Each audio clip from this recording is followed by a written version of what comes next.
ምዕራፍ 7 ሊቀ ካህናቱም ይህ ነገር እንዲህ ነውን? አለው። እርሱም እንዲህ አለ፣ ወንድሞችና አባቶች ሆይ ስሙ። የክብር አምላክ ለአባታችን ለአብርሃም በካራን ሳይቀመጥ ገና በሁለት ወንዝ መካከል ሳለ ታየና ከአገርህና ከዘመዶችህ ወጥተህ ወደማሳይህ ወደ ማንኛውም ምድር ና አለው። በዚያን ጊዜም ከከለዳውያን አገር ወጥቶ በካራን ተቀመጠ። ከዚያም አባቱ ከሞተ በኋላ እናንተ ዛሬ ወደምትኖሩባት ወደዚች አገር አወጣው። በዚችም የእግር ጫማ ስንኳ የሚያህል ርስት አልሰጠውም። ነገር ግን ልጅ ሳይኖረው ለእርሱ ከእርሱም በኋላ ለዘሩ ርስት አድርጎ ይሰጠው ዘንድ ተስፋ ሰጠው። እግዚአብሔርም ዘሩ በሌላ አገር መጻተኞች እንዲሆኑ 400 ዓመትም ባሪያዎች እንዲያደርጓቸው እንዲያስጨንቋቸውም እንዲህ ተናገረ። ደግሞም እግዚአብሔር እንደ ባሪያዎች በሚገዟቸው ሕዝብ ላይ እኔ እፈርድባቸዋለሁ፣ ከዚህም በኋላ ይወጣሉ፣ በዚህም ስፍራ ያመልኩኛል አለ። የመገረዝንም ኪዳን ሰጠው። እንዲሁም ይስሐቅን ወለደ። በስምንተኛውም ቀን ገረዘው። ይስሐቅም ያዕቆብን፣ ያዕቆብም 12ቱን የአባቶችን አለቆች። የአባቶችም አለቆች በዮሴፍ ቀንተው ወደ ግብፅ ሸጡት። እግዚአብሔርም ከእርሱ ጋር ነበረ፣ ከመከራውም ሁሉ አወጣው። በግብፅ ንጉሥ በፈርዖንም ፊት ሞገስንና ጥበብን ሰጠው። በግብፅና በቤቱ ሁሉ ላይ ቢትወደድ አድርጎ ሾመው። በግብፅና በከነዓንም አገር ሁሉ ራብና ብዙ ጭንቅ መጣ። አባቶቻችንም ምግብን አላገኙም። ያዕቆብም በግብፅ እህል መኖሩን በሰማ ጊዜ በመጀመሪያ አባቶቻችንን ሰደዳቸው። በሁለተኛውም ዮሴፍ ለወንድሞቹ ታወቀ። የዮሴፍም ትውልድ በፈርዖን ዘንድ ተገለጠ።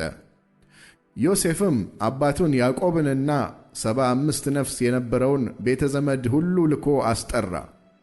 ያዕቆብም ወደ ግብፅ ወረደ፣ እርሱም ሞተ። አባቶቻችንም ወደ ሴኬም አፍልሰው አብርሃም ከሴኬም አባት ከኤሞር ልጆች በብር በገዛው መቃብር ቀበሯቸው። እግዚአብሔርም ለአብርሃም የማለለት የተስፋው ዘመን ሲቀርብ ዮሴፍን የማያውቅ ሌላ ንጉሥ በግብፅ ላይ እስኪነሣ ድረስ ሕዝቡ እየተጨመሩ በግብፅ በዙ።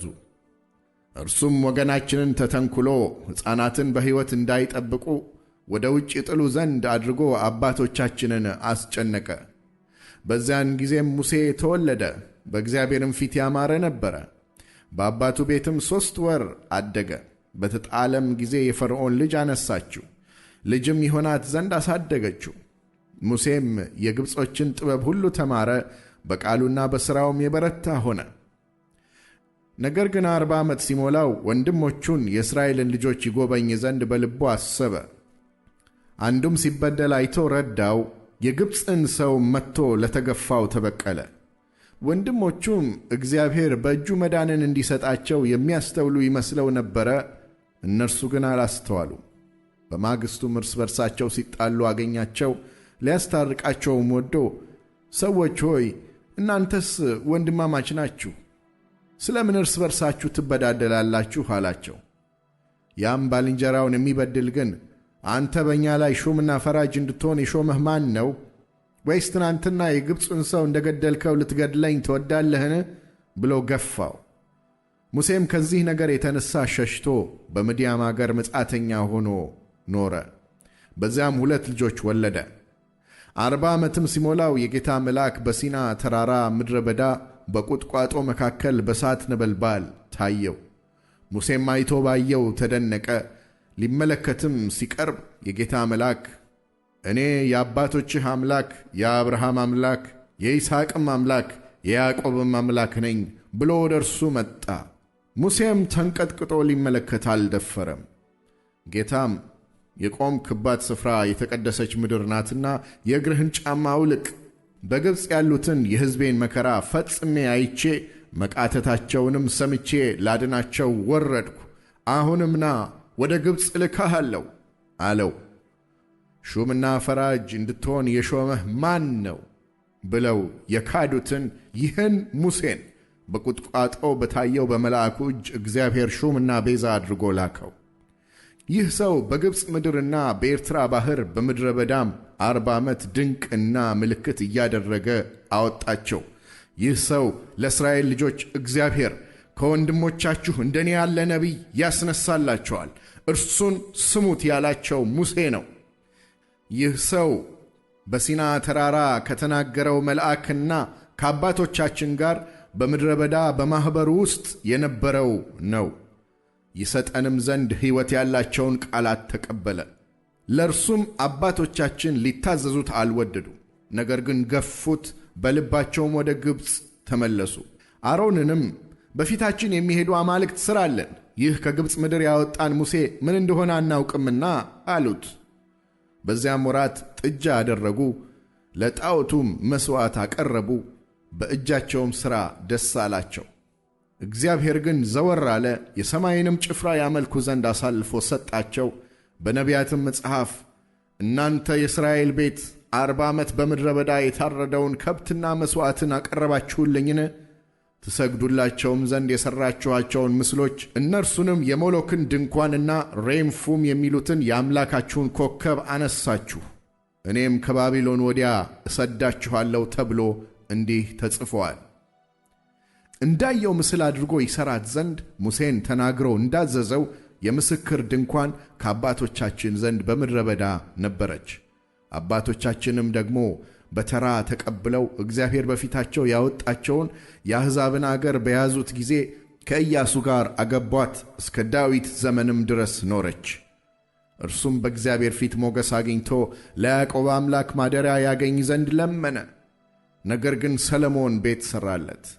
ነገር ግን ነቢዩ ሰማይ ዙፋኔ ነው፣ ምድርም የእግሬ መረገጫ ናት፣ ለእኔ ምን ዓይነት ቤት ትሠራላችሁ?